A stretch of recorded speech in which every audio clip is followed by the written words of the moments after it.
Hey, how you doing? I didn't see you there. So mushrooms, you got to go with an expert. Things like seaweeds are the mushrooms you really got to know. Plants are in the middle. Seaweeds are easy because there's really only one macro seaweed. Macroalgae are seaweeds. There's really only one that can get you, Dignia simplex. And it looks, imagine a kitten's paw that had been dipped in red dye. And it doesn't wash up that often. It's common, but it doesn't break off. Does anyone remember why red seaweeds are much cleaner on pollution tests than the browns or the greens? They grow deeper. Galen? They grow deeper, yeah. Cool. Yeah, so the light hitting the ocean surface for seaweeds. In general, reds grow way down the bottom because they eat blue light. Blue light can go down to like 260, 300 feet, so they eat blue light. So because they're offshore and they wash in tests, they have 5% the pollution of a green seaweed, which can be like sea lettuce in the coastal areas. It can grow near sewage effluent. So in general, if you're going to eat seaweeds, I would lean towards the reds. My favorite seaweed is actually green, which is the codium. It's like a green glove, it looks like. That I dry, and it's delicious. I got some local cowboy ranch hands to switch from chewing tobacco to chewing dead man's fingers, the codium seaweed. It's kind of cool. They're like, Andy, you got any more mason jars? That's kind of neat. That's a lot healthier. Seaweeds, you want to be careful. We have, the red tide lasted 14 months. It was unbelievable, like last year down there, man. Dead sea turtles, it was unbelievable, right? Anyway, when I went to Gasparilla Island, there were 9 300-pound dead Goliath groupers on the beach. This is unbelievable, right? So. And I will say I'm not a fan of the governor. Just instead of getting to the root cause of the pollution, that's nitrogen and stuff like that, they want to build that big reservoir in the Everglades, which to me is a Band-Aid approach. I like getting to the root of the problem. It's kind of like taking a drug when you could like change your lifestyle. Same thing. But I digress. No, I don't digress. Whatever, it's fine. Bamboo shoots, they're wild, they're not wild. I collected hundreds of pounds this year, and I've done 3 workshops on cooking with bamboo shoots. So bamboo shoots are really turning me on. They're generally a summer thing. The runners are more rare, they're sweeter, and they're more a spring thing.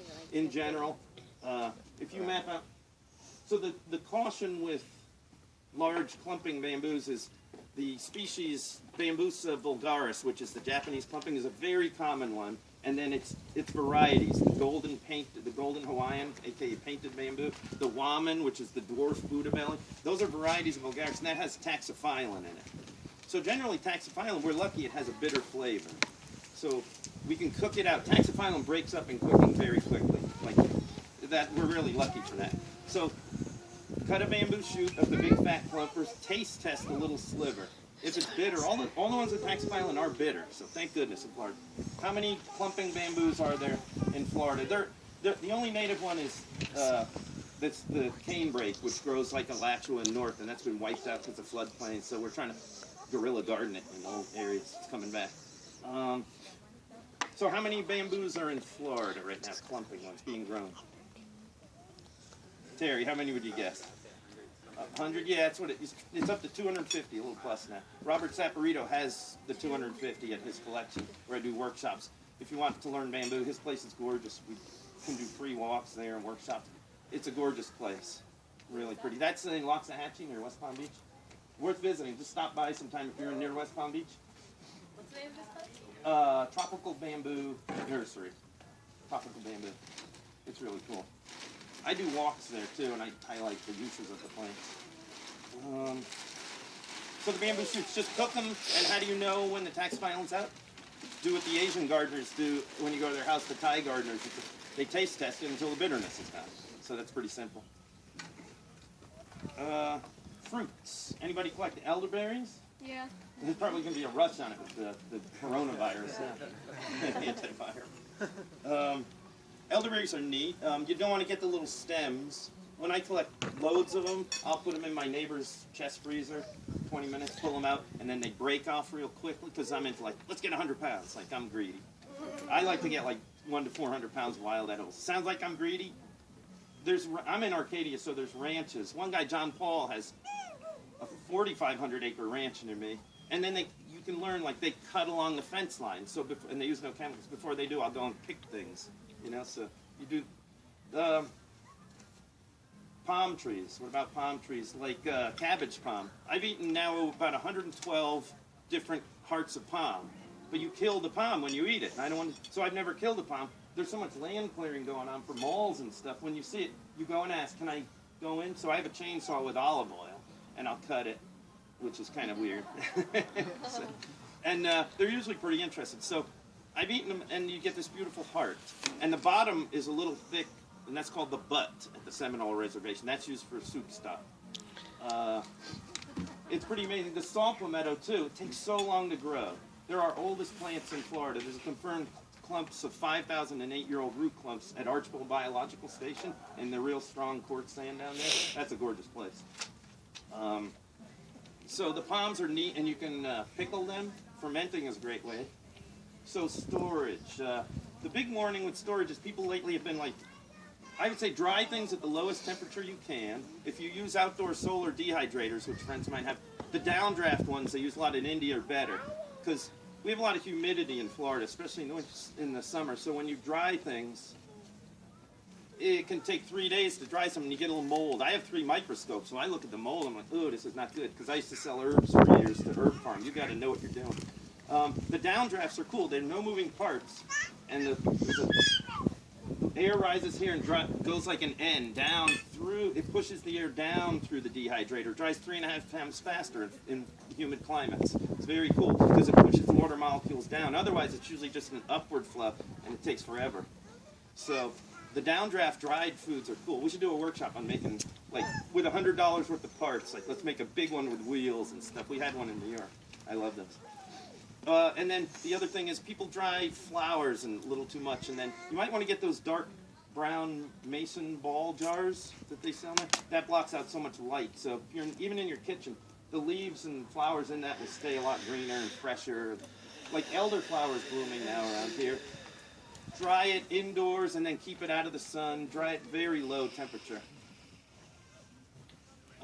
Loquats are around here. I stopped at a house now. I'm going back. There's loquats south of here 5 miles. Tons of them. So I'll go there. And as far as tools go, a fruit picker's good to have.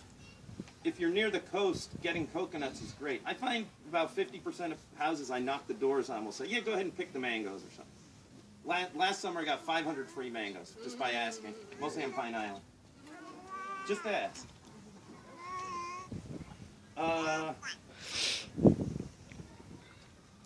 See, there's jelly palms around here, which are really cool because they can grow up into South Carolina. They're kind of yummy. They all differ in flavor.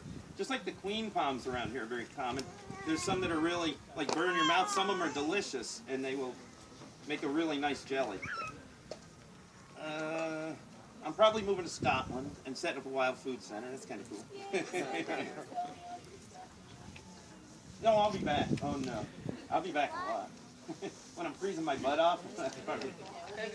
do a big pollution footprint and fly back and do like 20 walks and stuff. If you're interested in distillation, it's cool. There's eucalyptus and camphor. If you make medicines, come hang out. Eliezer and this, there's a rancher that bought, like, it was new, 20,000, like a huge vacuum distiller. All the classes are free that we've done. And you can pack the big machine. It's got a big motor lift, and it takes a lot of energy for essential oils. And we also make the hydrosol. I've learned that essential oils are not well respected. You can grind southern red cedar, which is a juniper, to make essential oil. And you fill this huge machine, turn the electricity on for 24 hours, and then the all-glass essential oil things out the side. You get 1 cubic centimeter of blue-green essential oil out of it. All that energy. And then people say, let's take 5 drops. What about 1/100th of a drop, if that? I don't think they should be made. I think it's nuts, to be honest. Like some of these amounts. Some things you get loads. Why don't we just, like, when you actually, you can watch videos on YouTube, like they make things in Tunisia and India. You see people like in slave conditions, like carrying big bags of flowers. And they'll say, well, it takes 4 of these to make 1 tincture bottle. We're kind of whack. Like, let's not. The hydrosols and like plant extracts are kind of better. You can take a press, like a Norwalk food press, or press things. My friend, this mechanic, built 2 things with a jack. He presses plant oils from local stuff. That's low impact. I like that. So essential oils, it's like anything. If you don't know where things are coming from, you're sort of kidding yourself, you know? Bamboo clothing.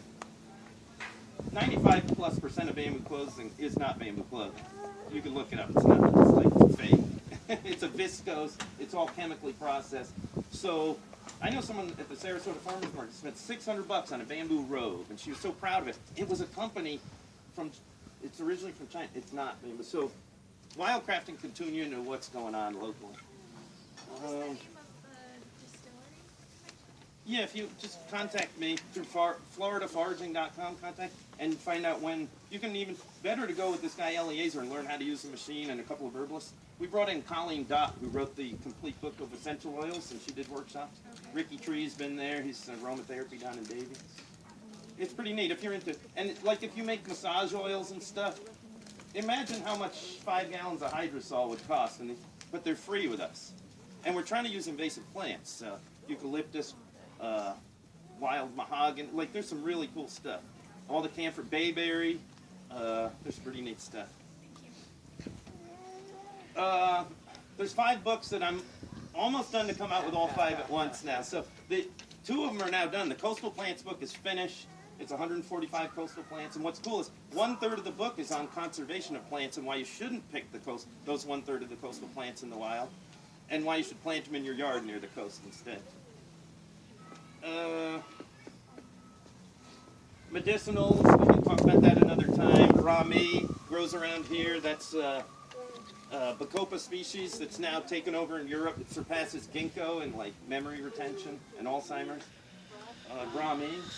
Brahmi, yeah, that's pretty neat.